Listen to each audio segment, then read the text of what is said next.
storytelling. For 24 hours a day at the Eagle Square will transform that. But the event will be at the Transcorp Hilton. It will be a vibrant showcase of Nigeria's finest. Now, just to ensure that we allow you to feel the rhythm yourself, permit me to request the media to please play for us a short video that helps you to begin to anticipate this great moment. We had on Monday the unveiling of the preparations by Nigeria to host the world. And I'm happy to say that virtually everywhere across the globe, we are beginning to feel the rising anticipation of how they will flood Nigeria. Media, please just play the video. I invite you to please sit and listen for the next 2 minutes. And if there are questions, I'll still be here and I'll take the questions at the end of the day. Can we please have the video, media? The theme song. The theme song, which of course comes in form of a video, and follow the lyrics. Media, are you there? Okay. Well, what is important is that you can play it at any point you are ready. What is important is that we ensure this media is properly reformed before WPRF 2026. Okay, they are ready now.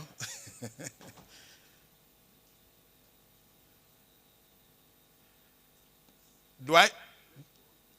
All right, so let me just say that at the appropriate time, we would play the video, but I think that the MCs would want to call the next item. Thank you very much. Oh, yeah. The cultural dance. Let's go on. All right. Okay.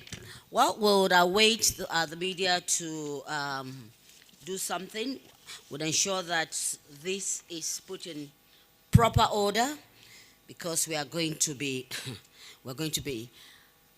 bringing the world to Abuja, indeed to Nigeria. So we must get things right. Going quickly forward, yes, we'll have goodwill messages. May I please plead that the maximum time for any goodwill message is 2 minutes, and we are counting. At 2 minutes, we will be standing by you, and hope that you can wrap it up in 2 minutes. 2 minutes, we want to we're sticking to time. So 2 minutes, first to go is the comrade himself, distinguished Senator Oshiomhole. Let's invite him. 2 minutes, you can see briskly how he's walking to the podium. So he probably will do it in less than 2 minutes. Thank you, distinguished. Thank you. This is not meant for you and I. Because they can't see us. Well, Your Excellency, the Governor of Nasarawa State and guest speaker, honorable ministers, the chairman of the occasion, distinguished ladies and gentlemen. I just want to say that I have noticed, for those of you who are in broadcasting, in the days of Dokpesi, I had the opportunity as a non-state actor to appear on Kakaki, to put across to Nigerians, from the point of view of the working people, what we think public policy should be and how certain specific public policies affect the ordinary Nigerian. And Dokpesi truly live up to the name, Africa Independent Television. He gave opportunity for non-state actors to put their case, as well as state operators to respond or to put their case. And on many occasions, the Nigeria Broadcasting Corporation, or whatever it is, the regulator, decided to threaten or even threatened to withdraw the certificate for allowing a smallish man like me, who in their view is causing trouble to a big man from Ota. But I saw a man who used his station First, to promote internal conversation between and within Nigerians, but never dedicate the station to running down his country. These days, I watch television and I see a Nigerian media saying Nigeria has affected you because something negative happened to you. And I ask myself, who are the Nigerians? Are editors, broadcasters, TV hosts? Are they not Nigerians? If anything, they affect the image of Nigeria, portraying us in the worst colors, as if nothing good happened in this country. And that is why the person that I came in who was talking about the future, Nigeria is greater, it will be realized. Even as we speak, go to Cameroon when a 3-year-old man has just won another election. You will know that Nigerians' ability to terminate the ambition of a president from altering our constitution was a great accomplishment. And AIT played a major role in transmitting that conversation in the National Assembly live without demanding money. And so when senators and reps stood up to talk, they know that their constituents will hold them accountable. So if we talk about using a media to promote national interests, Dokpesi was there. My only complaint to him, which I was able to do before he transited, is that he made the station available for a political party that didn't reciprocate in the manner that I thought it should be. And as we speak, I don't know of any private station that has as many TV stations not using cable that you can, a poor man can just need antenna and you can watch Africa independent television. He also decided, because of the African in him, that the broadcaster should not use Western, they should dress Nigeria way. I'm not too sure. The world is so globalized that even the MC of this occasion is so neatly dressed in a world pretty suit. So for me, as a khaki man, we've lost a statesman in Edo State, one that supported people based on their individual merit, which is why, although he was a leading political party leader, he found the good heart to support me. And for that, I will ever be grateful. I ask you, the son, to keep the spirit, not the method, because AIT will do too much of thank you job. You should copy, because the cost of generator, the cost of paying your staff and maintaining standard cannot be achieved by political parties. If my party comes to you, let them pay. If PDP come, let them pay. Because at the end of the day, you look back and say, what did the party do for Dokpesi? Nothing, but they enjoy the benefit. May his legacy continue to remind us that we can own and manage a station without running down our country, even as we criticize it objectively in a manner that is intended to lead to improvement in every facet of life of our great country. Thank you very much. Thank you very much. Very profound. This thing should be reduced so that we don't go to court to challenge those who did it, because they are having people on that line in mind. They never thought that people like you and I will be here. And that is the kind of discrimination that starts small, it can grow bigger. Thank you so very much. Thank you. Yes, there's ability in disability, there's ability in height. And they say big things come from small people. Thank you so much. I think the media is ready. Yes, can we just play back quickly?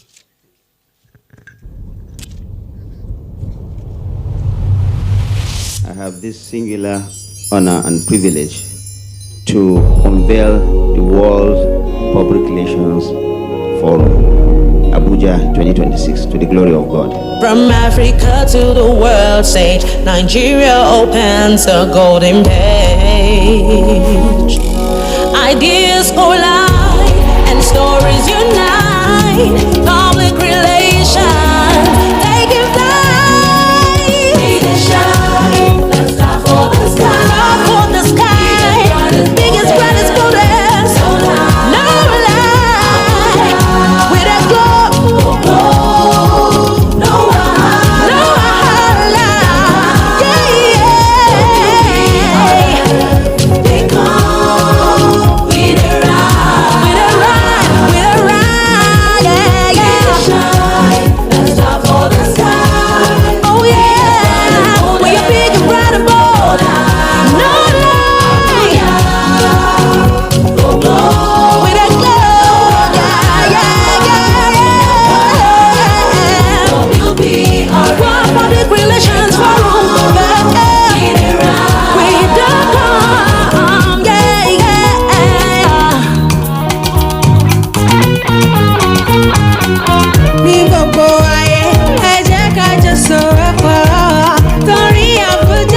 to Nigeria for WPRF Abuja 2026.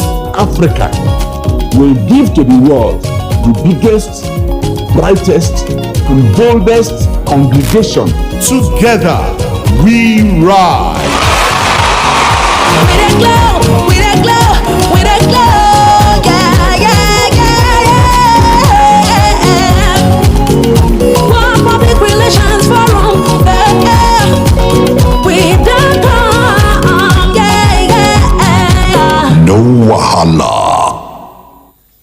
Yes, deserving round of applause for the Nigerian Institute of Public Relations, bringing the world to Africa and Nigeria for the first time.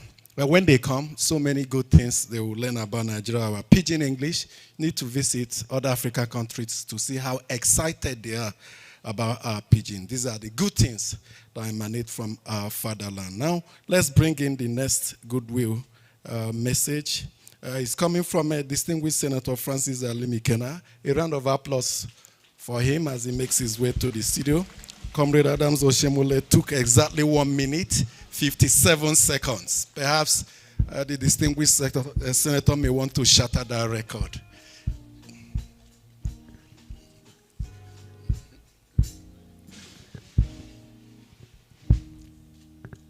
Your Excellency, the chairman of the occasion, distinguished guests, ladies and gentlemen. Comrade has spoken what I wanted to say, so I will add to it. It is a pleasure, me coming here this morning to witness this gathering of so-called lectures of our brother, the mighty Ezomo of Wepawano. It is true, there is nothing we can talk about him, then I will say that this lecture will continue to hold the perpetuity, so there is a way to immortalize this great man from my soil, the Wano people. He has done a great thing for all of us to emulate. He was not partial with all the weight he has, including establishing this AIT and that communication. When AIT was established, it was the first station, I can say, in the whole of Africa that transited from 24 hours to continuity, that is to do it non-stop. It is a thing that he has given to us. And what we pray that the AIT that he left behind should continue to excel and not to go down. The chairman, the Data Communication chairman, or who is his legacy, should follow the legacy of Ezomo and to continue to make sure that AIT and Data Communication continue to excel, will not even go down, and so that where he is, he will be proud of it. That what he has established is growing. And that's why this lecture will continue to, as it's growing, the AIT itself should also grow. We pray for the success of AIT. God bless Nigeria. Thank you. Thank you, sir.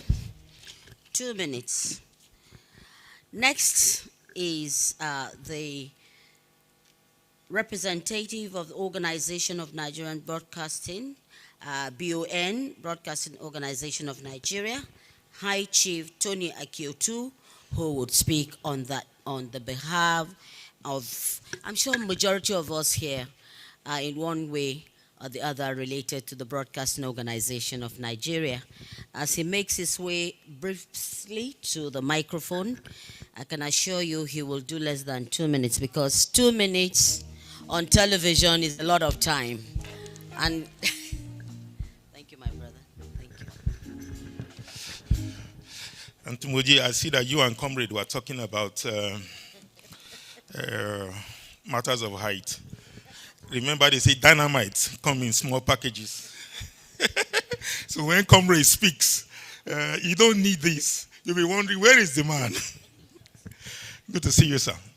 The Governor of Nasarawa State, Your Excellency, the Chairman of Communications, Chairman IPR, distinguished Minister, Regional Development, Senator Aleogho just spoke, all the distinguished guests, ladies and gentlemen. Dr. Engineer Raymond Aleogho Dokpesi means so many things to me. He was my boss, my friend, anything you can imagine. In fact, there are a lot of secrets, a lot of things that we do that even the son has no idea. That's how close we were during his lifetime. If you count about 3 people that he would share secrets with, by the time you mentioned distinguished Senator Ben Obi, chairman of this occasion, I probably will be the second or third person that we will share a secret with.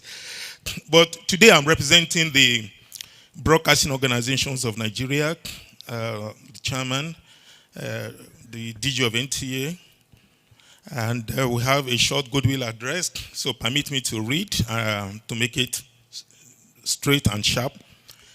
We shall start this short tribute with a quote from Mahatma Gandhi, the man regarded as the father of the nation in India. Quote, "You don't know who is important to you until you actually lose them." Unquote. These profound words of the late sage exemplify how the broadcasting community felt about the demise of engineer Dr. Raymond Aleogho Dokpesi. Interestingly, Gandhi was born on the 2nd of October, a day marked as a public holiday in India. Dokpesi was born on this day, the 25th of October. Hence, this befitting annual lecture is organized by the NIPR in conjunction with our Communications PLC. The death of Dr. Raymond Dokpesi remains a colossal loss to the broadcasting organizations of Nigeria. Dokpesi's legacy and imprint as a father of private broadcasting in Nigeria remains evergreen in our minds. And of course, the history and his indelible contributions to the profession. We find it extremely difficult to fill the gap his demise has created. When he was alive, he brought all broadcast stations under one umbrella. He used every resource at his disposal to sustain the broadcasting organizations of Nigeria. We recall how he purchased a vehicle for the former executive secretary of Bonn to ease his work. There was no General Assembly of Bonn without the strong support of that Communications PLC on the instruction of Izomo, as most of us fondly called him. We thank God that Bonn honored him while he was with us. During the first edition of the Nigerian Broadcasting Awards that was held in May 2023, Bonn honored High Chief Dr. Raymond Aleogho Dokpesi with the Outstanding Achievement in Broadcasting Award for his unequal contributions to the development of broadcast media in Nigeria. Despite the fact that he was not a chairman of Bonn, Chief Dokpesi's unquantifiable support in ensuring the survival of Bonn as a major stakeholder in broadcasting ecosystem can't be forgotten in a hurry. High Chief Dokpesi proved right the aphorism of not how long, but how well. We join the NIPR and the Dokpesi family in keeping alive the memories of our late mentor, benefactor, and a stalwart of broadcasting in Nigeria. Like Gandhi, Bonn believes it won't be out of place for the federal government to bestow a deserving posthumous award on Dokpesi for his contributions to broadcasting. Thank you very much. Thank you very much. We concur to that. He certainly deserves the award. At this point, you've heard voices. We are now going to call on the chairperson of the Nigeria Association of Women Journalists, because AIT ensured gender balance, and I'm sure in memory of the universal Izomo. We must hear from that angle as well. Please welcome with me Hajia Aisha Ibrahim, chairperson of NAWOJ. Stand here, we're the same height. Stand so that they can see you. Thank you, Auntie Moji. Auntie Moji ran the most eventful tenure in the history of NAWOJ, and will continue to recognize you for that. Your Excellency, the calm, cool, calculating, and proactive Governor of Nasarawa State, members of the National Assembly here present, the chairman of the occasion, our President Extraordinary and Plenipotentiary, the President of NIPR, the representative of the Guild of Editors and Ratao here present, distinguished invited guests, ladies and gentlemen, I bring you warm greetings of the Nigeria Association of Women Journalists. We are a sisterhood of voices committed to truth, justice, and telling of stories that heal and inspire this nation. Today we gather not only to remember a man, but to rekindle a movement. The movement that Dr. Raymond Dokpesi began when he dared to dream that power of communication could democratize knowledge, give voice to the voiceless, and light the path of development. Dr. Dokpesi was not just a broadcaster, he was a bridge builder. Through the frequencies he freed, new possibilities were born. Possibilities that connected people, challenged power, and expanded the boundaries of national discourse. As we reflect on the theme of the communication and development, we are reminded that every word we speak, every story we tell, carries the power to shape tomorrow. Communication is not simply about information. It is about illumination. It is the heartbeat of progress, the soul of democracy, and the mirror through which society sees itself. For us in NAWOJ, this truth defines our mission. We believe that no nation can truly develop when half of its population remains unheard. We therefore stand committed to using the media as an instrument of inclusion, amplifying women's voices, promoting integrity in leadership, and ensuring that our stories reflect not just where we are, but where we aspire to be. Dr. Dokpesi's life teaches us that courage and vision can transform a single voice into a national echo. And so, as we celebrate his legacy, may this diamond lecture ignite in each of us a renewed conviction to communicate with conscience, to inform with empathy, and to build through the power of words that Nigeria that listens, learns, and leads. Thank you very much. Thank you, my chairperson.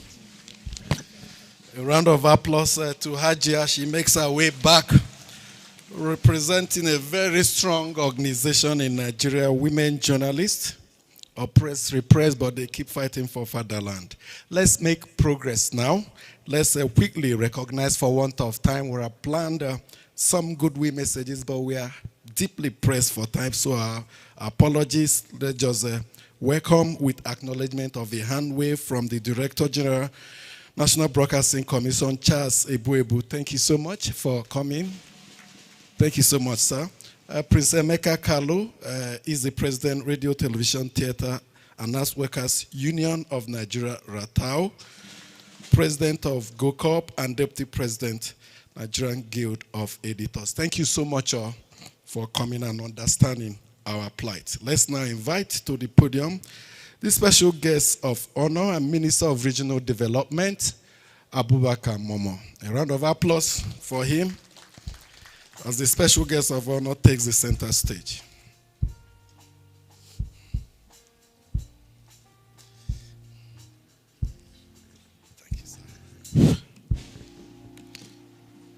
Your Excellency, the Executive Governor of Nasarawa State, Engineer Abdullahi Sule. Let me also recognize the presence of Chairman Senator Ben Obi, the President of NIPR, and all other important and distinguished dignitaries here, including the Chairman of Dark Communications. First, I want to say that I'm indeed very glad to be here with you this afternoon to witness this very important ceremony. Today, I was bid to attend another function outside Abuja. But for the simple fact that last year, I didn't have the opportunity to be here, I felt it was necessary that I present myself here today. For the simple reason that the man we are celebrating here today, Dr. Engineer Raymond Dokpesi, for some of us, is a man that it will take a very long time for us to forget, for the so many things that he did, and he supported so many of us from Edo State. He is from Edo State, and those of us from Edo knew what Raymond Dokpesi was for us. As an Issa command, he did a lot, and we feel very proud by the time he opened this television station, immediately after his aborted senatorial bid in 1993. And we were very glad when we learned that this television station, that is the radio station, which was opened in 1994. And he came into the communication as if he was in that field before.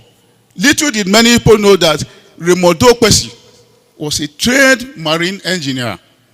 And he also did very well in that very field, being the very first to establish the Africa Ocean Line as at that time. If you watch carefully, almost all his activities, address of them are in the acronym of Africa, which means he was very much in love with that very name of Africa. And he did everything to promote everything about Africa. First, today, I only want to make two important remarks. One is to commend the efforts of the management and team of the Africa Independent Television, Dark Communication. We have seen so many empires, business empires, collapsing immediately after the death of the father. In the case of AIT, you hardly know whether the founder is there or not. It appears that Dr. Raymond Dokpesi was a man who really knew that his time was going to be cut short. And for that very reason, he decided to bring his son, who has taken over today. And before he died, he made sure he taught him, he nurtured him in all facets of the activities of the establishment. And today, he has lived up to that very responsibility. So let me commend his efforts and the effort of all the management team, including the madam who is seated here, because I know at a time that Dr. Raymond had health challenges. Many people did not even know. I know before the 2019 election, he had very serious health challenge that took him outside this very country. And I remember what he told me. He said, thank God for him to be able to survive this death. It means God is going to keep him longer than he expected. But unfortunately, death came at a time God says his business on earth is over. So I have to commend the efforts of those of you who are managing the establishment. And also, the Nigeria Institute of Public Relations. There's nothing more than what you have done to institute this type of lecture. And every year, we continue to talk about this man. I'm quite happy with what you said, the president, in relation to, of course, not having in doubt the role that he played in, when we are talking of communication in Nigeria. If you continue with these lectures every year, it means his name will continue to be remembered from time to time, so that children that are yet on board will know that that is the man that revolutionized communication in Nigeria. For me as a person, if I want to talk about Raymond Dokpesi today, there's no time, because I know at the time we worked very closely. Even when I had political challenges in the 2019 election, the independent television station was placed before for me to air all my activities free of charge. And that he did for so many people. And my only regret is that I wish that he was alive today for him to know that all those discussions he was having with me, as at that time, they've come to materialize. Because in one of the discussions, he said, look, engineer, you know I'm quite old. Assuming today I have opportunity to produce a minister, people like me cannot be a minister again. It's for people like you. So today, it's like his prophecy has come to materialize, that I'm now a sitting minister in the Federal Republic of Nigeria. Quite a number of people didn't know, Raymond Dokpesi is a maternal cousin. And in the whole of Esako, let me say, and Edo State, he is placed on a very high esteem, and he was highly regarded. He's a man very selfless. And I want to talk briefly, one remark, because I know a few people mentioned it. During the 5th Assembly, when there was an attempt to amend the Constitution, somebody said it today. Many people were taking the credit and the rest of them. That is the man that should be credited for what he did, because as I was a member of the National Assembly, in one of the occasions, he called me. He said, you are my brother. First, he has to start from home. This issue of totem, make sure you work with your people to ensure that it does not succeed. And he even referred me to Senator Uche Chukwumureje. He said, work with those people and make sure that the 10th term agenda never succeeded.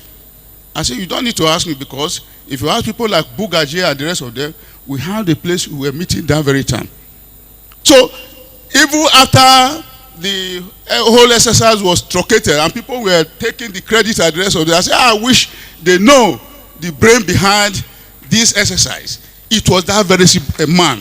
Because apart from using the independent, gives the people the freedom, to operate within their own space, and we usually get the best out of people for that. Sule is not a politician. I don't even want to say technocrat, because there are so many people who call themselves technocrats that have never managed anything. Sule is just a fine human being that worked in the private sector and finally found himself in politics. So he carried honesty, he carried loyalty, he carried transparency, and he carried hard work. He carried his heart and soul into politics. Honestly, I have known him over time, but I never thought he would be this good. He's given a very, very good account of himself. He's very caring. He has left nobody in doubt that he means well, and he's taken the interests of the various and diverse communities or interest groups in the state into account in all that he is doing. Many reasons why he's a role model. There's a good example of don't forget home. When he was in America, he was doing very well. He was a former president of the Zumunta Association. Zumunta Association, which is really for Nigerians from Northern heritage in the diaspora, is one of the best world associations even till today abroad. So he was a part of the diaspora community. He gave leadership. He mentored a lot of people. And then he decided to come back home. He didn't have to, but he did many years back. And he went to the private sector before he became governor of Nasarawa. Now, as governor of Nasarawa, he's done very well when we look at what is going on in the state. So for us, it's an example of what you can achieve if you contribute back to your own home country. History is very important. And when you look at the Zik Award, it's about a man who was a political giant, not just in Nigeria, in Africa. And to nominate somebody for a Zik's prize, it's not like the prizes or the awards you pay for and they expect you to take 10 pages out in the newspaper and all that. Of course, if you want to do that, you can, but it is meant to symbolize seriousness, commitment, detribalization in terms of our own policy. And these are the things that also Engineer Sule July brings to the table for Nasarawa State. In his personal life, he's most committed, totally detribalized, associates with everybody, you won't even know where he's from. I don't know much about politics, but whatever he is doing now in Nasarawa is engineering. He go around the state and listen to the people. What he does, he listen, decide what the people, agree with the people what they want to achieve. So, and he devised the engineering mechanism that he knows best. How to achieve what the people want.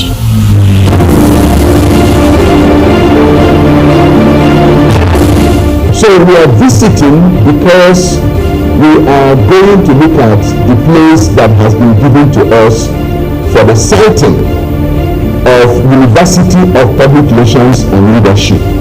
That is the first in the world. It does not exist any other place. And we want to use this opportunity to congratulate Your Highness for God blessing you with a son that has eyes. Not just that he has eyes, he sees with his eyes. We want to congratulate you for having a son that has heart of humanity, because of the kind of thing that he does. I believe also in prudence, in making sure that I manage the resources of the people effectively. In fact, I manage my own resources effectively and efficiently. And that is exactly what I try to apply. The same way I will manage my own personal resources is the way that I want to manage public resources. Because I believe public resources is also trust given to me.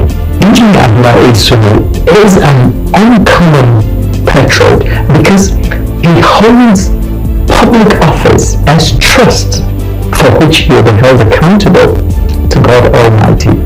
And the candid opinion of such a person as Engineer deserves to be recapitulated and integrated into the civic education of our people as a way to inculcate patriotism in politicians and upcoming political office holders. The one thing that I know in my mind that I believe is about my total commitment to the people and to the state.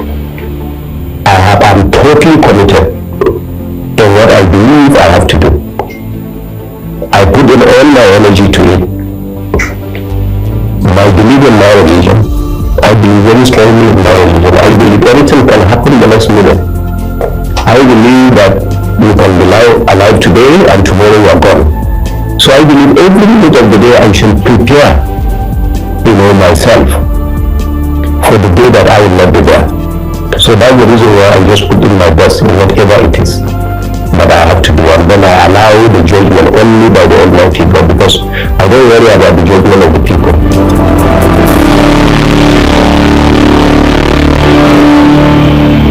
It's not just the end of it. The governor that you can rightly say one of the best that engages among his peers. A round of applause for him. Deserving, most deserving. And let's bring in Yakubu Lamai, DG Communication and Strategy, to the governor for a brief profile, very abridged, before the guest lecturer takes center stage. A round of applause for him. And we humbly request to the governor to... His Excellency has actually said that there's no need for the introduction. The mantra in Nasarawa State is exceeding all expectations. It's my single honor and privilege to introduce a governor who is exceeding all expectations, His Excellency Engineer Abdullahi Esule, Executive Governor of Nasarawa State.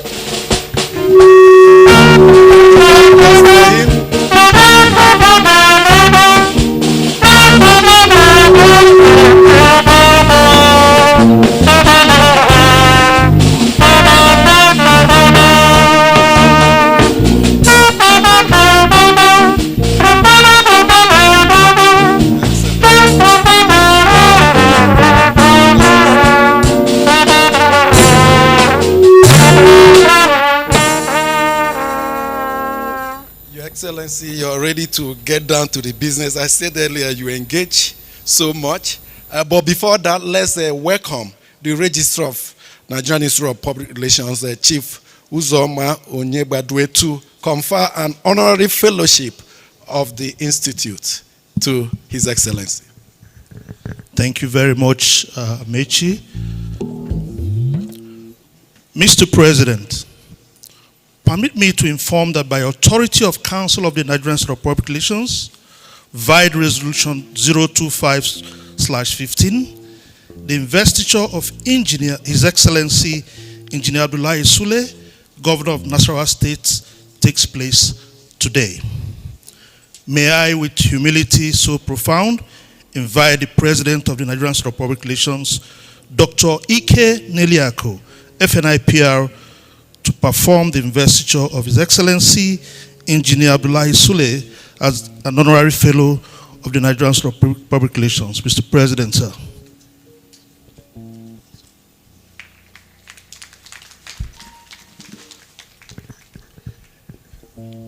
Distinguished ladies and gentlemen, may I invite the chairman of this event, who is also a fellow of the Institute. It takes a fellow to confer fellowship. May I also invite other fellows in the house, Professor K.K. Chukwu, and all the other fellows and council members to please join me quickly.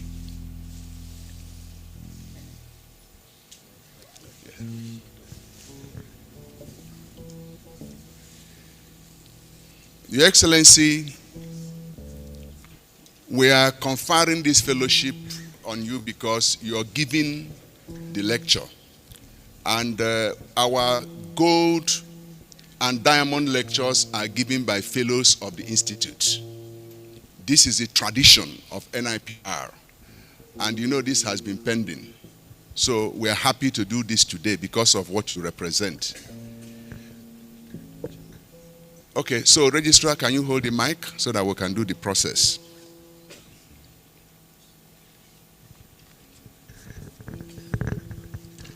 Okay, you go over there, BG, so that we can press.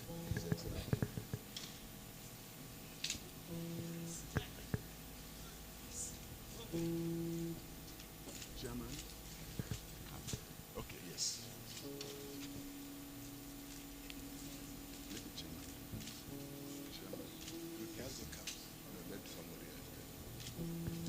Oh, you're not rude. You're not rude. Rajo, go ahead. And now you have to do so. Stop.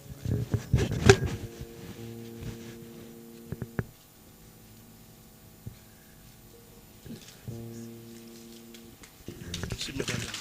Medallion? It's inside.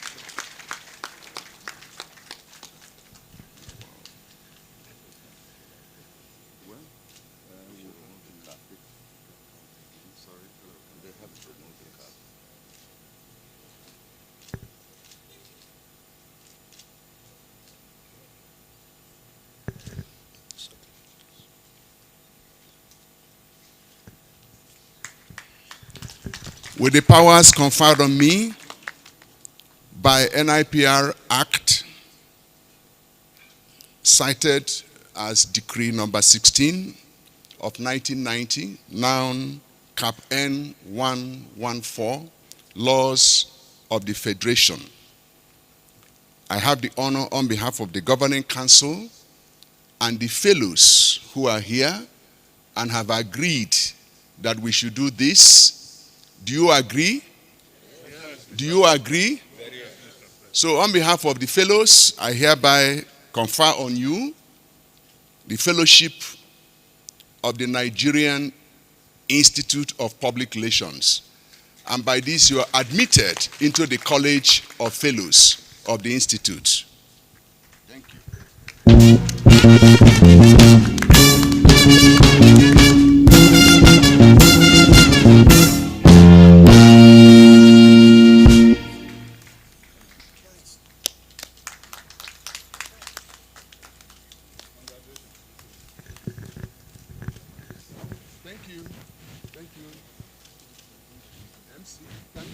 Now bring the podium back for his lecture.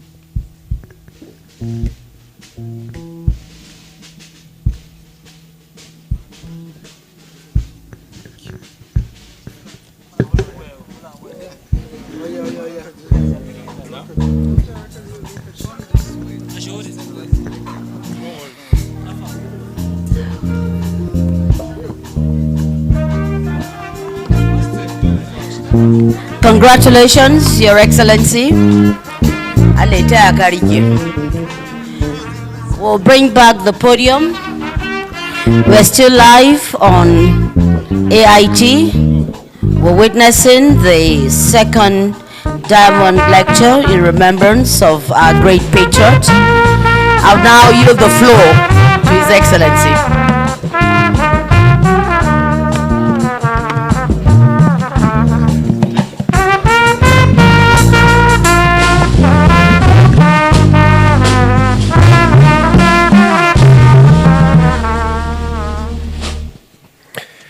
The chairman of this occasion, my dear elder brother, Senator Ben Obi, and the members of the National Assembly,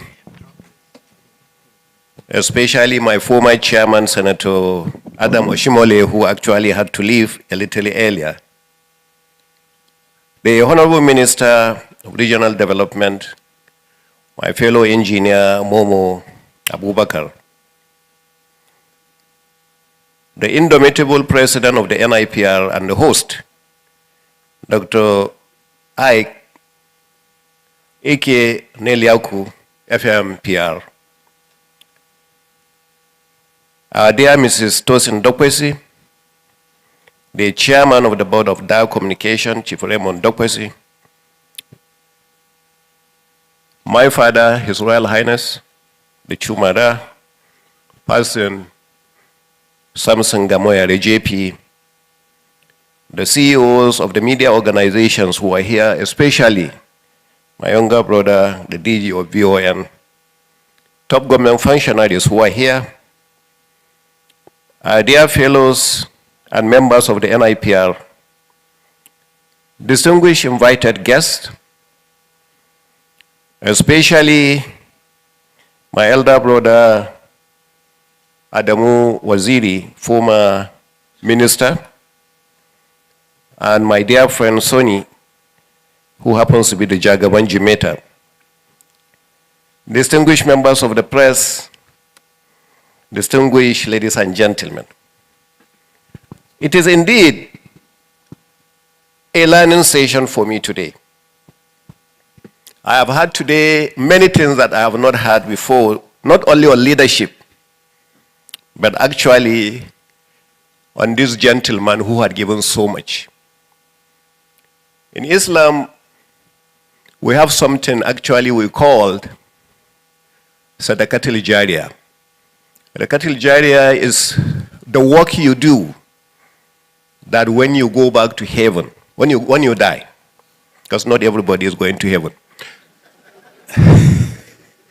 that when you die, the rewards will continue to follow you into the grave. I think the man we are celebrating today has done so much, and his Sadaqatul Jariyah is not only on media, but on humanity. And that is the reason why he has continued to see that. I want to thank you for selecting me and inviting me to give this keynote speech. I want to make it clear that actually NIPR discovered me and found me. This is one of the awards that I will appreciate for life.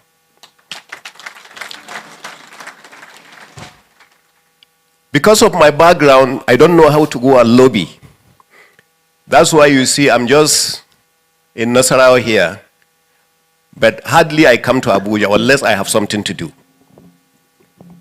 Because I don't know how to go lobbying around and paying in order to get awards. So there are 3 awards that for the rest of my life I will actually continue to admire. One was the Zik Award. I was actually sitting on my own in Lafia when they called me and say, after reviewing, they decided to give me the Zik Award. A man that I have been respecting since I was a child.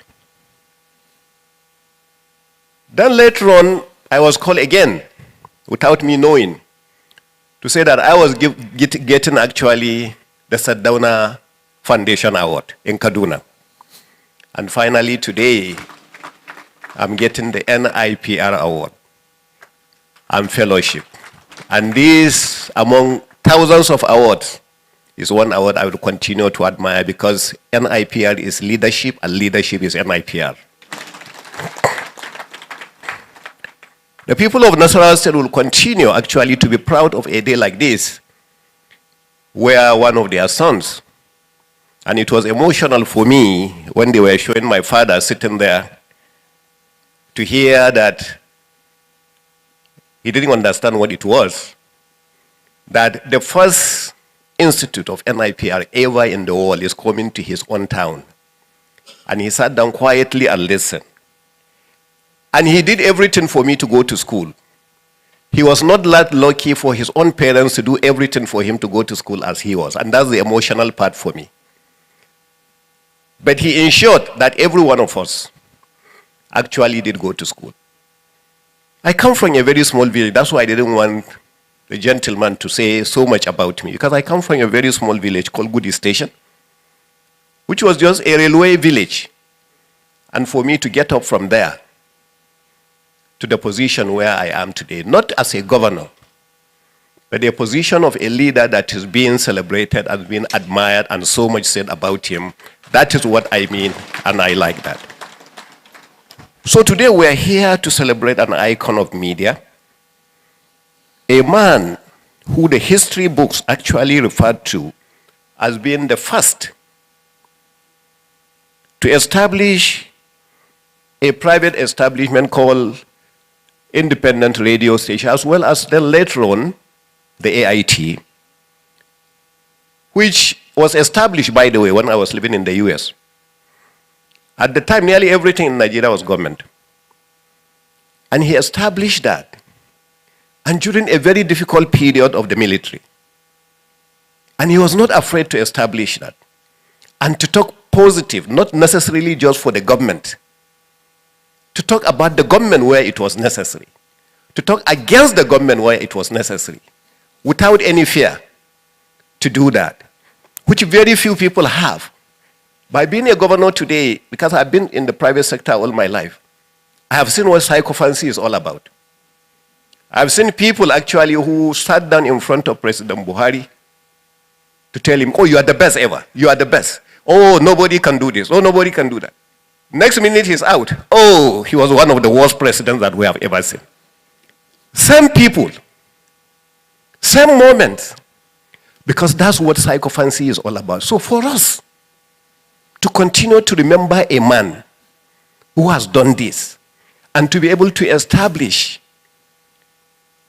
his own strategy so that it will now be similar to some of the McDonald's of the world that you can think of. The Big Macs of the world that you can think of. And the rest of that. That's why somebody here mentioned about institutions that die with the founders. But this institution that is getting stronger even after the death, I want to congratulate you for what you are doing. So I thank you for inviting me and for actually having all that is necessary to come and witness this. Distinguished guests, I don't want to repeat all the things that the celebrant of this today, the man we are trying to remember, has done, because so many have been said about him.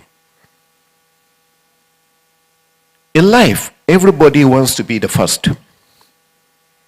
Everybody wants to see the pace or to be recognized as a pathfinder. In fact, everyone wants to be seen as number one. Except, of course, in a family where there is a last born who wants to be pampered and doesn't want responsibilities. If there are any last born, I'm sorry about that. Today, as we reflect about the life and times of Chief Raymond Dokpesi, we must ask ourselves the big question: what does it take to be the first or to be called number one? We define a leader as the person who knows the way, shows the way, and leads the way. So by leading into the private media entrepreneurship in Nigeria, and by being the first to dream and to have the courage to own and operate his own private media establishment, Chief Raymond Dokpesi has earned our respect of being a leader. And indeed, not just a leader in African broadcasting because he truly believes in Africa, he's a Pan-Africanist, but a leader actually in courage and a leader in doing the right thing. He also pioneered the very first. That's what my brother Adam Oshomole wanted to say, but he's not an engineer, so that he couldn't say it rightly. He also pioneered actually the very first satellite TV, and in fact, some journalists have even stated that it was AIT that set the standard for salary structure in Nigeria before others followed. VON, sorry, I don't want to mention others. Arguably, and undoubtedly, and undeniably, Chief Raymond Dokpesi holds the bragging right to be called leader in radio and television, not only in Nigeria, but indeed in Africa. And I also join in the prayers. May his soul continue to rest in perfect peace. I was invited here actually because I believe Nasarawa State and I are probably in the right direction to make things great. And that's the area they wanted me to speak. So therefore, I return to that question. What does it take to be the first? What does it mean to be the first? It was the late Christopher Kolade addressing us during a management retreat in Lagos. And he asked a question. Why are you in business? And it was actually a meeting of executive directors, CEOs of big companies that were there. And of course, too many answers were all coming up. From CEOs, to make profit, to return dividends to the shareholders, to make these, all kinds of crazy answers were coming. And unfortunately, none of us got it right. And his response was as simple as ABCD. And he turned around and said, the only reason why you are in business is to remain in business. So remaining in business is the fact that I have mentioned earlier. AIT was in business, AIT is in business, and by the grace of God, AIT will continue to be in business. In the dictionary, it says to be number one means to be the first in rank, importance, or quality. So whenever you look at a list, it will always begin with number one, and all others follow. Therefore, whenever they mention about a gentleman who was there as number one, a lot of people actually try to look at the hierarchy. So who has done next? And that's why I'm invited. I'm not a journalist, I'm actually an engineer. I started my education from a small Roman Catholic mission school in Goody Station. But because I wanted to be an engineer in my life, I went to a technical college. From technical college, my parents didn't have the resources to send me outside the country, but I wanted to be one top-notch, practical, hands-on engineer. And I wanted to go outside the country. So the late Solomon Lar administration, now you can see why that was an MPP governor. You can now see my relationship with Zik. He gave me a scholarship.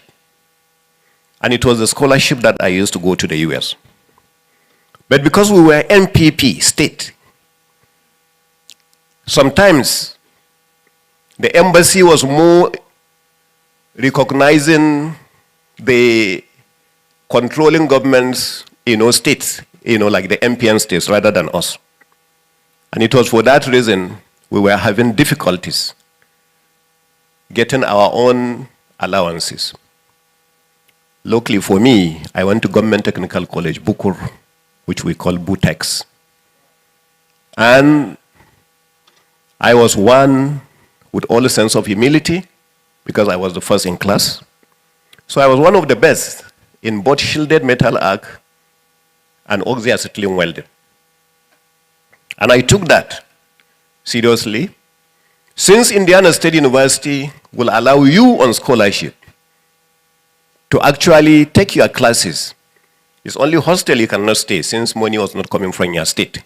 Because in America, money matters. So for that reason, I got a job with Alcoa Energy, Aluminum Company of America, to be doing welding at night.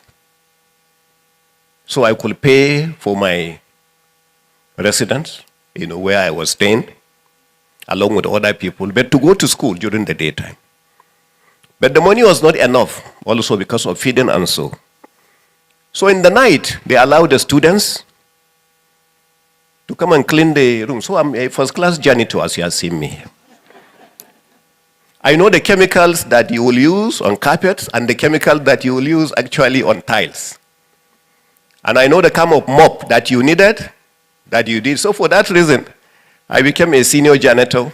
So I will work as a janitor at night and then go to classes, and in the evening, and go to Alcoa.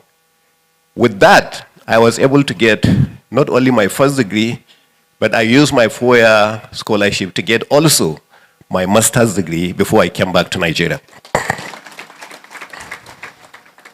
On return to Nigeria, of course, I went to Jos Cerealing Company, where I was working after my youth service in Jos. But the company that I was working for, Alcoa, had always wanted me, to remain in America and work. But I didn't want to remain in America. I really wanted to wear that cap of NYSC. So I came back. But after the NYSC and after I started working, reality now sank. And now I accepted the job. Because they said they were going to give me a green card to return to America. So while I was in Nigeria, they got me the green card. And so I returned to America. But when I returned, the oil and gas sector actually wanted me, so I went straight into the oil and gas sector. The reason why I give you this little background is to know now where we learn about leadership. So I was there, and then I worked in the oil and gas sector, both from the manufacturing side and from the operation side. The manufacturing, the one that I'm always so proud to mention, is working for a company called Drill Equip. In the oil and gas operations, in drilling oil wells, you have friendly wells that you just drill and continue and then produce your oil. Simple, easy, going. But you have some troublesome well like Adam Oshamale. That it doesn't matter what you do in the drilling operations, you have problems. Either from pressure, or from gas, or from water, or from something. So in that case, you have to be able. Actually, I was waiting for him. He ran away because he knew I was going to hit him. So you are going to look for that. So for that reason, at Drill Equip, what we did was to build what we call blowout preventers. So anytime there was a big problem with a well, troublesome well, that's where we were invited to come with the kind of valves to fight those kind of things. And so I had a boss, Mr. David Movant, who gave me the opportunity and showed me leadership on how to manage that, and I want to appreciate him for the rest of my life. So we went through the system up until when I heard, as I mentioned earlier, that in Nigeria now, it's not only NTA, Standard Bank, First Bank, UBA, because UBA that time, I will come to Nigeria, I wanted to go and withdraw 50,000, 50 of us will stay. New media. So we were so excited in America. And in fact, I came and opened an account with Diamond. Bank, because it was Diamond Bank and Guarantee Trust that actually started. Those were the interpretation on the other side of the media. So it takes somebody to be the first based on that. And up until the time I returned petroleum, which I became the managing director for the first time. And because I was so sure of myself, as the MD, I picked Nasiru El-Rufai, Ibrahim Jeddah, all the troops alone. And so Adamu Waziri look at me and say, you want to buy African petroleum? I say, yeah. Who are you? I say, I'm the managing director of Sadiq Petroleum. So you think we will take such a big company and sell to you like this? I say, I can answer all the questions, sir, that you have. And I have all the documents that you require. I have never seen any. What is your name? I say, Engineer Abdullahi Esule. Oh, you are from the north even. I say, you are from Nasarawa State, Nasarawa. He said, okay, where are your directors, your chairman? I said, well, I didn't know you needed chairman. I thought you just needed somebody with the knowledge to come to you and share with you. By the way, the chairman was the gentleman that was speaking earlier, Mr. Peter Aleogho Okocha, who just found me, and he believes that I'm not a politician. Up till today, he believes I'm not a politician. And that's what we went through. So at the end of the day, the story was different. We acquired the company. Now comes leadership, test case 1. We came and discovered a company that was actually in a negative balance sheet, 26 billion naira. The entire assets of the company were in negative, which means if you take the company on all its assets and sell, what you are owing, your liabilities, will be 26 billion. So it was time to turn around the company. And we went to work, but it was a teamwork. First, we had to hire a good legal person, and we found that in a lady called Barrister Elizabeth Idegbe. So that's why my sister always calls me actually, her brother. So we found a very strong lady, another Adam Joshemali and El-Rufai put together. And then I found a very strong person also on the other side, for my finance. And then we had the others were supporting. So I was in front and they were following. I don't want to take you too far into that. We went into everything we could do, including appearing on panel of inquiries, going to court, doing everything. In the 5.5 years that I was the MD of the company. And so as I was leaving, it now brings me to the next. The gentleman you invited today as chairman, you also see candidate, my American mentality on my head coming. And they will bring these kind of politicians at night. Most of the time at night. And then they will sit down and say, these people are the people who are going to deliver us at so and so village. If you take these people, we have won the election. I say, oh, what wonderful. Thank you. So what is next? You say, oh, okay, we have to mobilize them. I said, well, let them go now. They are demobilized. He said, no, you have to bring money. I said, I don't have naira, only dollar. They said, no, they accept dollar.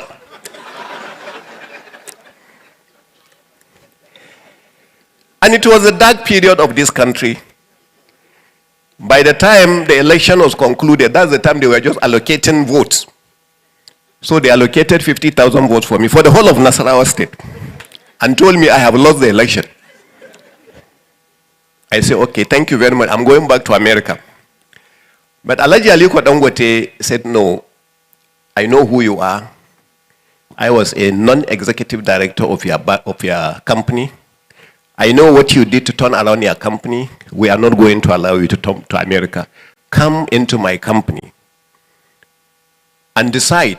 I have the sugar refinery, which is similar to what you have. And we also have, the Oshogo Steel, which you have worked in your cereal company. Take any one of them and be the MD and go to Mr. Alaki and tell him how much salary he will pay you. So it wasn't an easy thing. So, sir, now that I'm a governor,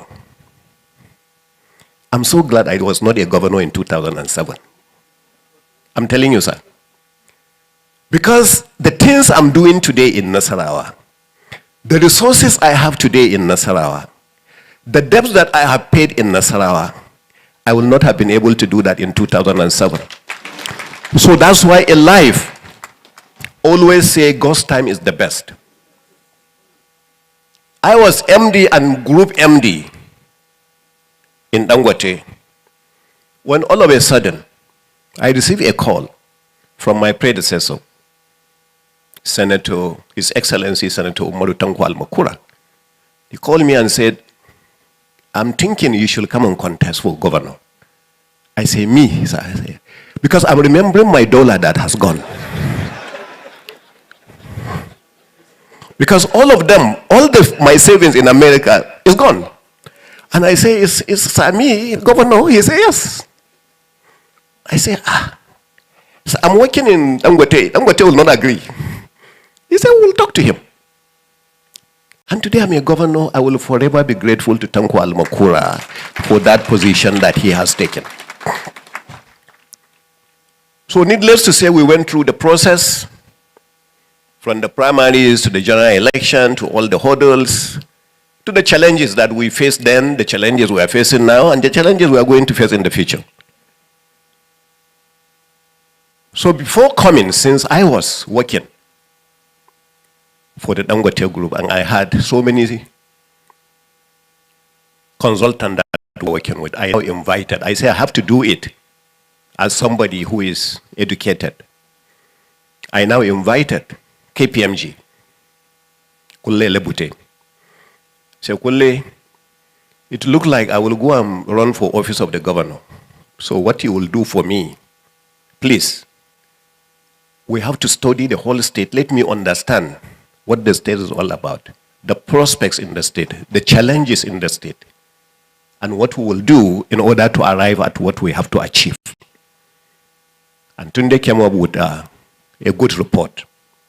After 6 months of study about there is oil in Nasarawa, there are minerals in Nasarawa, there is potential for agriculture in Nasarawa. Nasarawa has the best proximity to the federal capital, therefore housing opportunity here in Nasarawa. You have young, vibrant graduates in Nasarawa who have no jobs.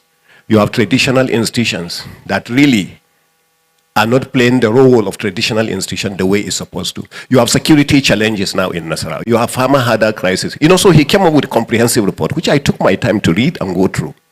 Through the report, we now came out with what we call the Nasarawa Economic Development Strategy. And it was that strategy that we made as our roadmap. So on arrival, I came into a state that already having security challenges. And I say, what are we going to do with security challenges? First was the farmer harder. And the farmer harder that we had, people could not go to the farm, and so there was a problem. What was the cause of the problem? We asked. In our border state, Benue, we had what they call anti-open grazing law, which means anybody grazing in the open And you know, if you know anybody who wants to do open grazing in this world, is a Nigerian Fulani man.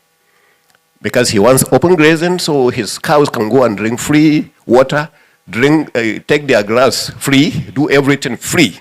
He doesn't want to pay 1 naira.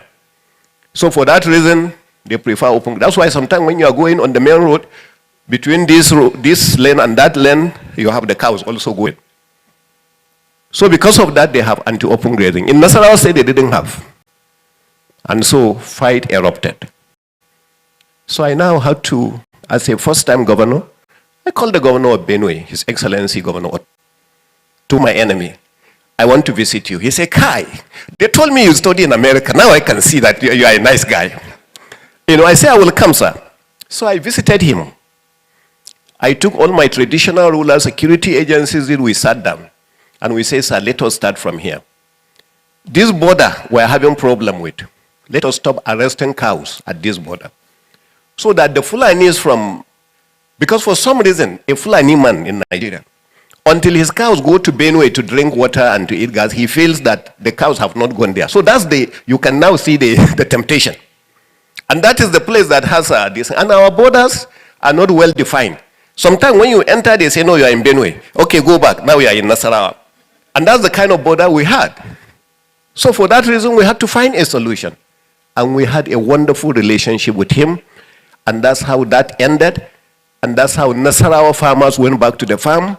That's why now we became the #1 in sesame production in Nigeria, #2 in cassava production in Nigeria, #2 in yam production after Benue. Now that Benue is having problem, maybe we are #1 self, I don't know. You know, and all those kind of things, you know, and then that's how we went into that. So we needed to provide the leadership along with our traditional rulers, along with our own security chiefs, you know, and then the ethnic groups that were fighting each other. So we had to do that. And that was how we went into where we are, you know, to be able to achieve this and to get to what we are doing. So based on the same document, as I told you, we discovered we had oil in Nasarawa State. But the oil was just a joke. No action was going on. So it was time to go to NMPC. It was time to return to America, Houston, Texas, where I worked for a very long time. And to start thinking about those who actually take the documents, which we call the seismic, from Nigeria, to even do the interpretation and the processing for them. And that's why I thank Mele Kyari and the late President Muhammadu Buhari for actually supporting us. And that's how we ended up doing more exploration in Nasarawa, that now we discovered that the oil was not just in Kiana, that there is more oil now in Obi, and there is additional oil because, you know, it's a displacement. You know, that's why if you look at the Benue Trough, the Benue Trough is a huge displacement. It starts from Calabar, through Ogoja, through Benue. It comes all the way to Nasarawa, it goes to Plateau, and it ends up somewhere around Gombe. And now it becomes now Upper Benue. In that. And then because it's lower Benue Trough here, becomes Upper Benue, before it goes all the way to Kolmani. So after drilling the oil, they now discovered, well, NMPC say I shall not be telling you the reserve site. So they discovered a huge amount of oil. And whether they are doing that, yes or not, my happiness is that we provided the leadership that supported NMPC and the communities to now make Nigeria another Saudi Arabia. In Saudi Arabia, most of the oil production are actually the northern part of Riyadh, in the middle of the deserts. And that's exactly what Nigeria should be. Our oil should not just be, you know, in the shallow waters or the deep water, the Bonga, the Agbami, the Erha, the this. No. Our oil also should go to the onshore for security reasons. Should we have, God forbid, any kind of disagreement where, and the best place to have, you know, heat is somewhere around the water lines.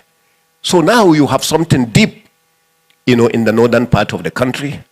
If they produce it now, fine. If they don't produce it now, it's an asset of Nigeria that is kept, that they will do that. And we provided that leadership, and I'm forever grateful that I was able to play that role. Then we discovered, based on what is said, The people of Nasarawa like to say, we are the state of solid minerals. Okay, thank you.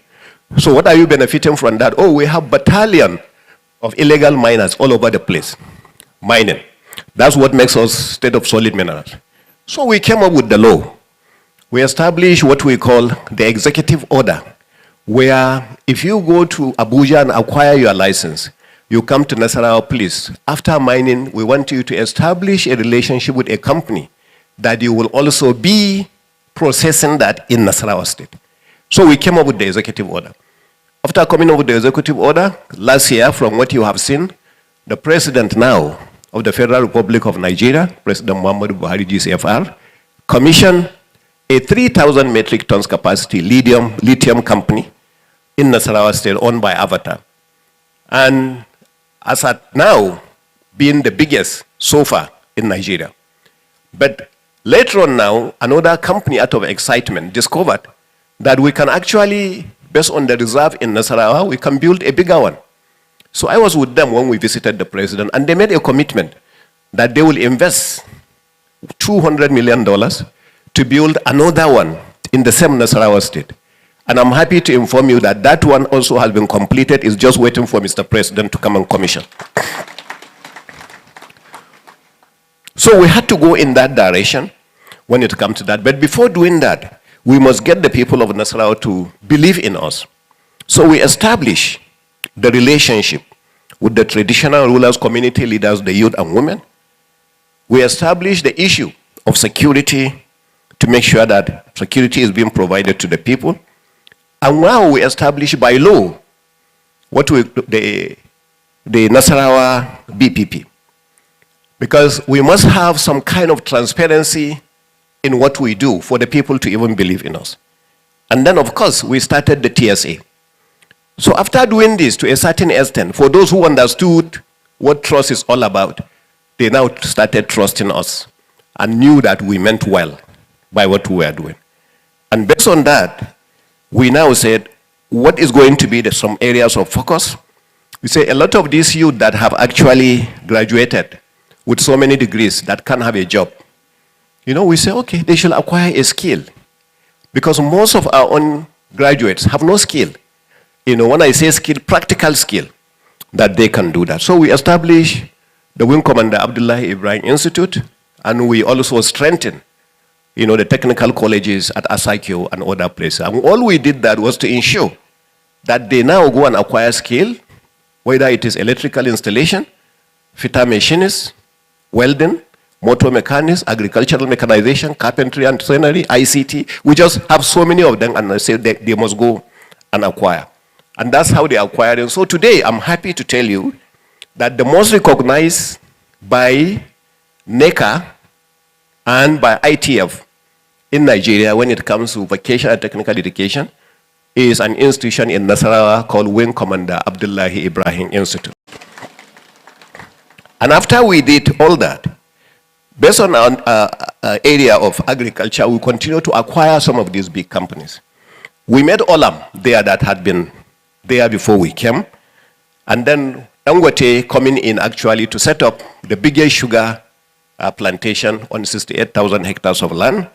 And Saro Africa also to come in, you know, with that area, because Saro Africa was looking at ethanol production, so 20,000 hectares for them, which was paid and taken over for them actually to do the cassava that they will be producing their ethanol from. And of course, Flour Mills of Nigeria that is interested in producing flour from the cassava also. But we said, we as a state, we have to put our money where our mouth is. How do we believe in agriculture? So we decided that also we go directly into agriculture. But I knew deep down inside me that we are going alone now. But the idea is to establish a PPP with a private sector, because I'm one of those who strongly believe that government has no business being in business. So for that reason, we started with 2,000 hectares of land last year, which we harvested, well celebrated, and all of it actually, all the parties sold to Olam. This year we did additional clearing. Maybe some of you have seen it in the news. I was at the farm this week, and we are also going to harvest 3,300 hectares this year. But we already started talking to a possible partner that will come and take over. Because we have done the difficult work. In agriculture, the difficult work is actually the land clearing and the land preparation. The rest is actually easy. Building a rice mill is easy. In 12 weeks, in 12 months, I can build a very standard 120,000 metric tons or so annually. So for that reason, the companies are willing and they are ready to come. Of course, you hear so much, about the idea of road construction that we are doing all over, of flyovers, of this. I usually don't see those things to mention as actually something that you should be proud of. Because when you are elected a governor, you can't be telling people that I provided water. What are you supposed to do in the first place? Is to provide the water, by the way. So it's not actually a big deal that you have to tell people, I provided water here. Okay, thank you, but it's not an achievement. I provided good health. I provided education. I did all that. So we do all those things. In fact, when it comes to primary health care, since we have so many villages in Nasarawa and we have 147 wards, we ensure that every ward must have a standard primary health care. And so far, our target is by the end of our administration in the next 1.5 years is for us to achieve at least 100. And then the next governor that will come, if it is Jagaban Jimeta, he can come and now become, and now take over and finish the rest. He's running away because he will not be the governor. So finally, I thank you. I now go into the final one, which is actually the NIPR University. As I mentioned earlier, I must continue to appreciate the president and, of course, all his team, especially our son, Professor Dandaura, for believing in us, believing in Nasarawa State can establish. Because the joke really is that every time they tell the world that we are going to have the very first NIPR university in the world and in Nigeria, first in Africa, and then they say in Nigeria, once they approach any big man, really, in Lagos, they say, no, not Lagos. In Abuja, they say, no, not in Abuja. In Port Harcourt, I say, no. I say, where are you going to have it then? They say, in Nasarawa. Which Nasarawa state? They say, that's where they are having it. And that is the reason why what I did since I came, from the time we didn't have money, I didn't want to leave Nasarawa worse than I found her. We were saving some money on our own, which nobody knew. In fact, just myself and the accountant general. We were taking this money every month and saving. And what I wanted to do was to say that when we were living, assuming, I didn't even know that President Tinubu will come with this massive opportunity. So I said, even when we are living, we'll take that money. Is it 10 billion? Is it 15 billion? Whatever it is, we'll now tell the next governor that you are going to start better than I started. So this is the money for you to start with. That's the plan that I had. But when we now have the opportunity we are having today, I see that as a child's play. It's possible that we can do that even without this particular savings. So what I'm happy to inform you, that the National Executive Council, I have now opened to them to tell them that this was my plan, this was the money, and we disclosed the money to the NEC. And the SSG is sitting there. And they have approved that we should take this money for the NIPR University, and that is exactly what we are going to do. We are doing that not as an ego that we are going to have NIPR Institute in Nasarawa State. No. We are doing that because we believe that one of the problems of Africa, and indeed Nigeria, has been leadership. Once you have the right leadership, then everything picks up. And we hope and pray that that leadership will be produced from Nasarawa State, in fact, Akwanga local government. Let me be more specific. Goody Station. Let me be more specific. And that is what we are. And that's why we thank you, and may God Almighty continue to bless you. Thank you very much, guys.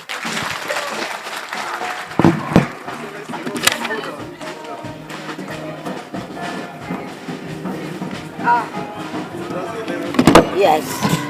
What an inspiring and incisive lecture we've just received, and I would say on effective leadership. Thank you, Your Excellency. Thank you. Well, we are giving him already standing ovation, but shall we please put our hands together? At this moment, I will not allow you to go because certain things will be performed.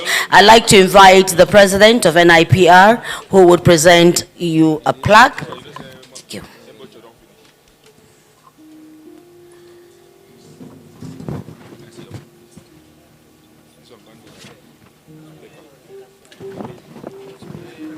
Yes,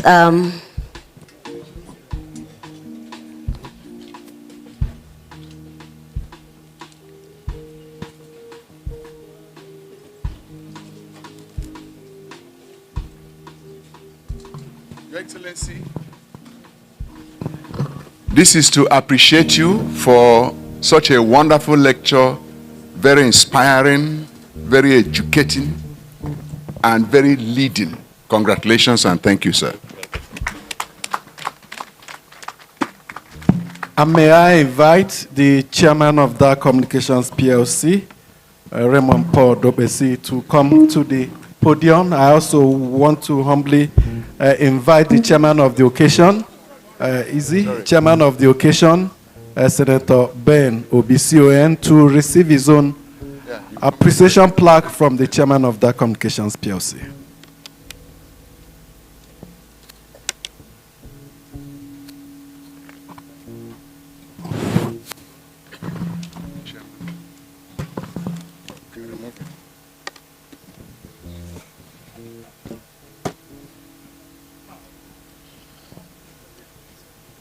Most distinguished Senator Ben Obi, in appreciation as the chairman at the second Raymond Aleogho Dokpesi Diamond Lecture, organized by the Nigerian Institute of Public Relations in partnership with Dark Communications PLC, it is my singular honor and pleasure to present this plaque to you in appreciation for your participation. Thank you very much.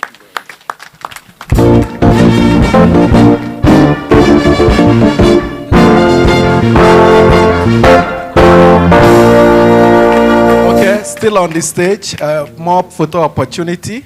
After them, those very important dignitaries at the front seat, please do join the podium for your own picture, including the royal fathers here present. Please do join them. Those on the front seat, please make your way to the, yes, please. Can someone get this down, please?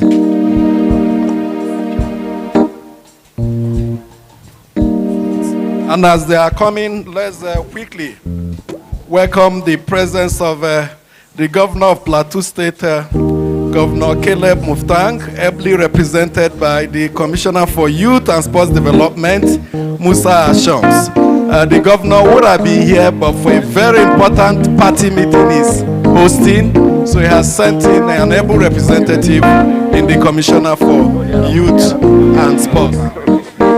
Also here is a senior advocate of Nigeria, Chief Mike Ozekome, and representative of the national chairman of the All Progressives Congress, APC, is being represented by Professor Abdul Karim Kana, senior advocate, who's the deputy national secretary of the party. I become a person, I become a person, but my happiness still be my own. Everybody get wrong when we say your own, I say my own.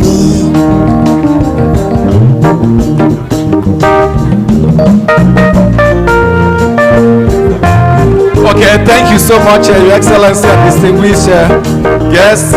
Kindly make your way back to your seats, and as they do that, let's invite members of the planning committee of this event, led by Hajia Sanusi, Mariam Sanusi, and other planning members, members of the planning committee, to come and take a bow.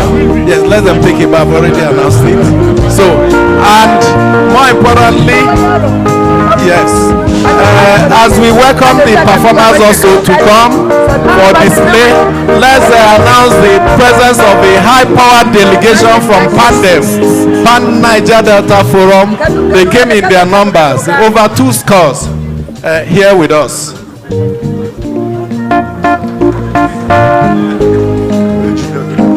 Members of the planning committee, quickly, we don't have much time.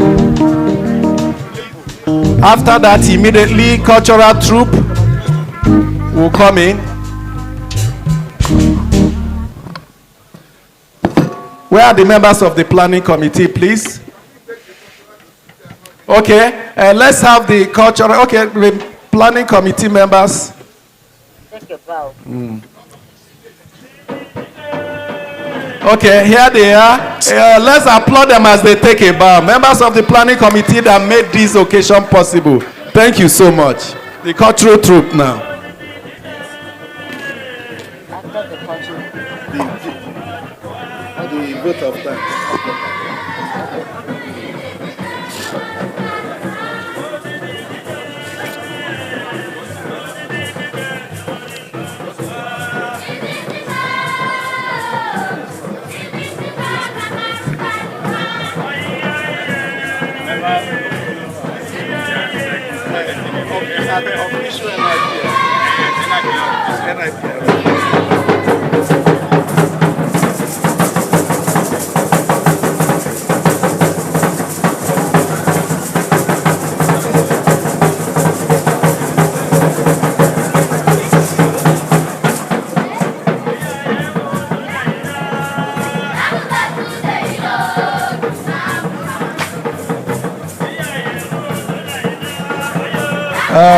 As the cultural troops are completing the entertainment, let's invite the Chief Executive Officer of Dark Communications PLC, Dr.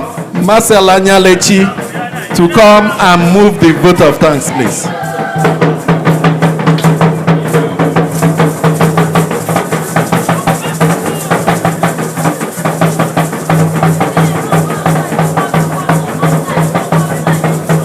Thank you so much. Thank you. The CEO of Dark Communications PLC moves a vote of thanks, Dr. Marcel Anyalechi.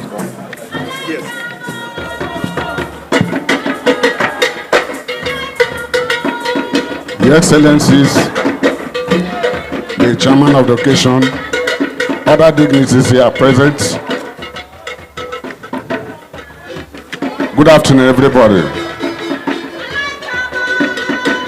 On behalf of the board and the management of Dark Communications PLC and the President and the Council Chairman of NIPR, I want to wholeheartedly offer our profound appreciation as we bring this August occasion to a successful end.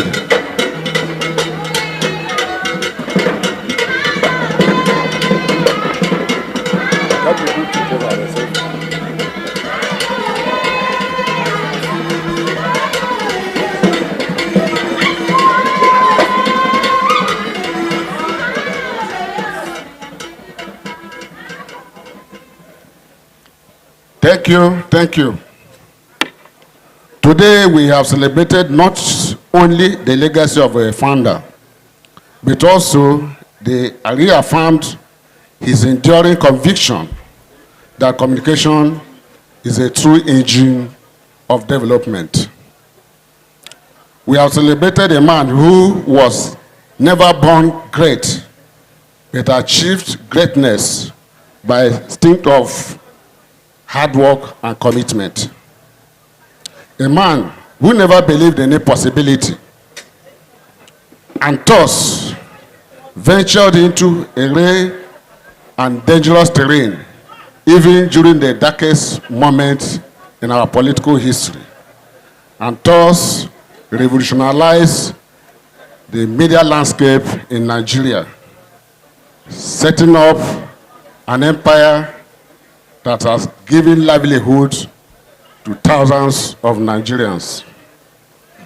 For us in the management of that communication PLC, I want to reassure you that working with the board,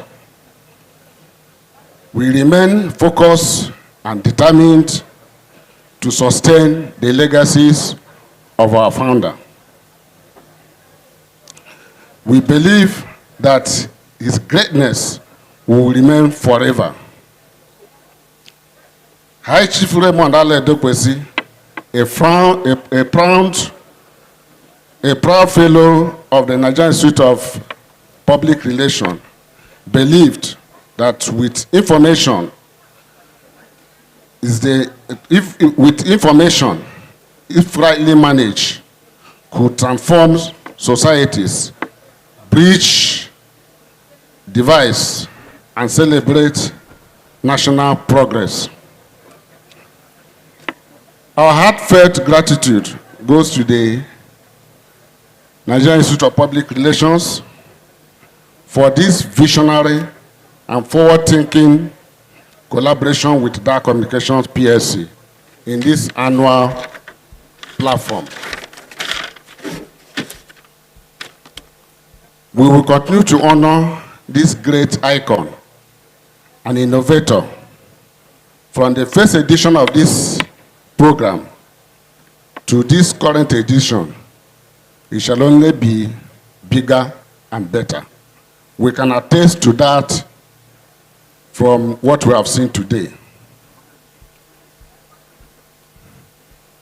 We want to sincerely thank His Excellency, Engineer Sule Abdullahi, for the lecture, which is quite inspiring.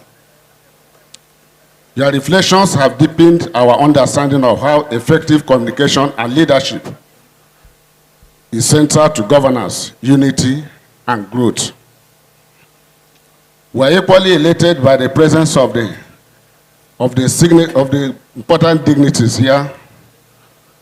The chairman of the occasion, distinguished Senator Ben Obi, other important dignitaries, industry players, members of BON, other important personalities, including the Dokpesi family. We remain ever grateful to you. Your presence and participation are giving this event added prestige and honor. We thank you sincerely for your support, your time, and belief in this vision. As we part, let us carry forward the ideas that defined High Chief Aleogho Raymond Dokpesi as an extraordinary life, courage, innovation, and unshakable belief that communication remains the heartbeat of development. Thank you all for coming. God bless Dark Communications PLC. God bless Nigerian Institute of Public Relations. God bless the Federal Republic of Nigeria. A round of applause. The CEO, Dark Communications, and the cultural troupe now. The floor is yours.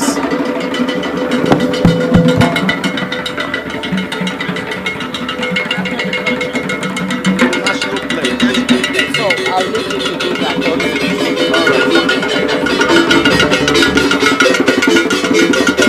Who's the singer among them? Who's the singer among them?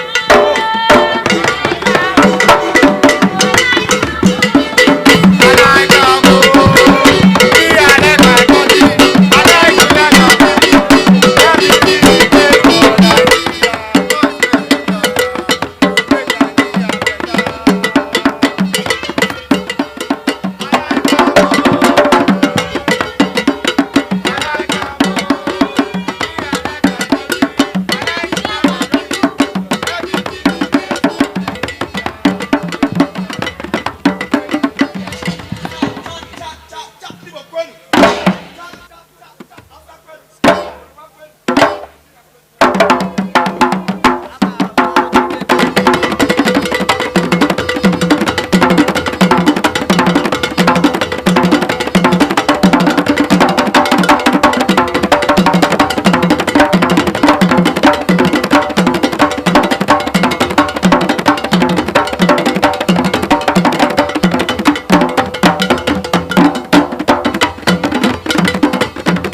Thank you very much. Thank you so much.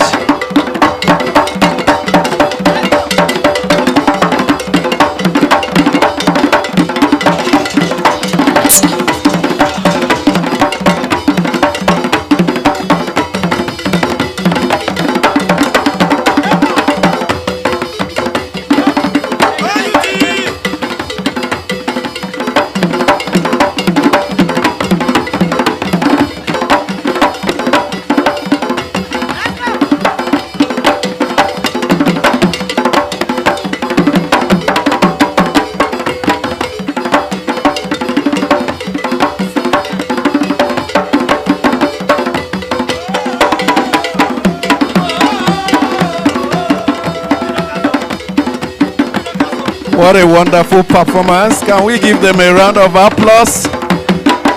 Made in Nigeria to the rest of the world. And as we end the program now, can we stand for the national pledge, please?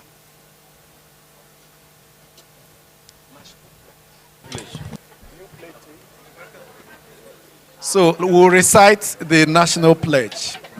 I pledge to Nigeria, my country, to be faithful, loyal and honest, to serve Nigeria with all my strength, to defend her unity and uphold her honor and glory. So help me God. Your Excellencies, distinguished ladies and gentlemen, we want to thank you profoundly for making your time today to join us on this very important occasion. On behalf of Auntie Moji Makonjola, my name is Amechi Anapwe. Goodbye and have a wonderful weekend.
If you marry taxi